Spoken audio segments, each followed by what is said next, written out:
I didn't know very much. I've heard his name, but I've never met Rabbi Lionel from the United Kingdom. I met him 2 days ago, and he's a modest man, full of humor. And I asked him how he wanted me to present him, introduce him. And he said, tell everybody that I'm just a lecturer, a writer, and a broadcaster. And tell them also that I'm a member of the Jewish establishment who has non-establishment opinions. Ladies and gentlemen, I give you Rabbi Lionel Blue. Ladies and gentlemen, I would like to ask you to do a little exercise. Would you please just shut your eyes for a moment? And now think yourselves away from this Brussels of affluence, relative happiness, to Brussels 55 years ago, when the Nazi horror had come here, the deportations were starting, some saints were hiding Jewish people in their cellars, some not so saintly were giving their names to the Gestapo.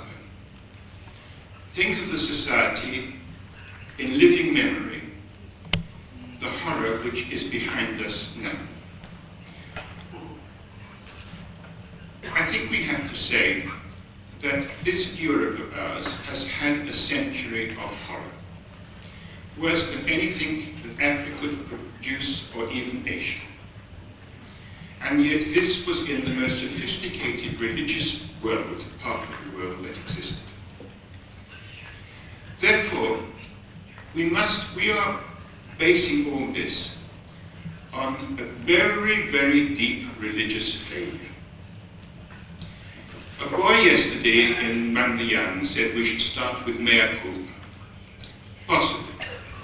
But I think it might be more interesting to work out why it is that religion was so irrelevant in this horror.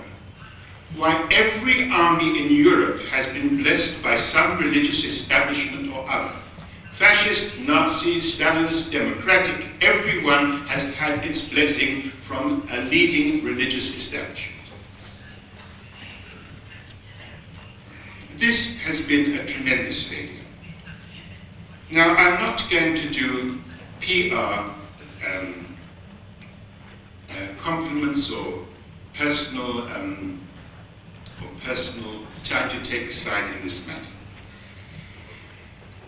As far as Christianity has been concerned, there is in Christianity both a love of Jews and there is also a desire to diabolize Jews as deicides. A lot of the anti-Judaism of one part of Christianity fed into the anti-Semitism of Europe in this century, and also has to take responsibility for what happened between peoples and guaranteeing social justice and world peace. Before we can do that, I think we must try and promote cooperation among ourselves.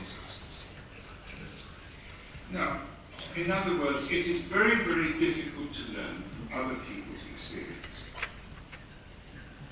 Going on, after this dreadful statement, I used to have to deal, my marriage is very, very stable. You see, she said, I leave all the big things, the decisions in a traditional manner to my husband.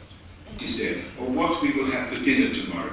She said, or how much can we save, or whether we will have enough for our old age or our children. She said, these little matters I decide.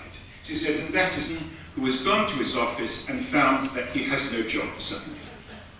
What are we religious people going to give to the person who comes home and finds their partner or their wife or their husband? There are all these people, and never has religion been so important, because it's on the memory of these people that we rely, because if these people had not existed,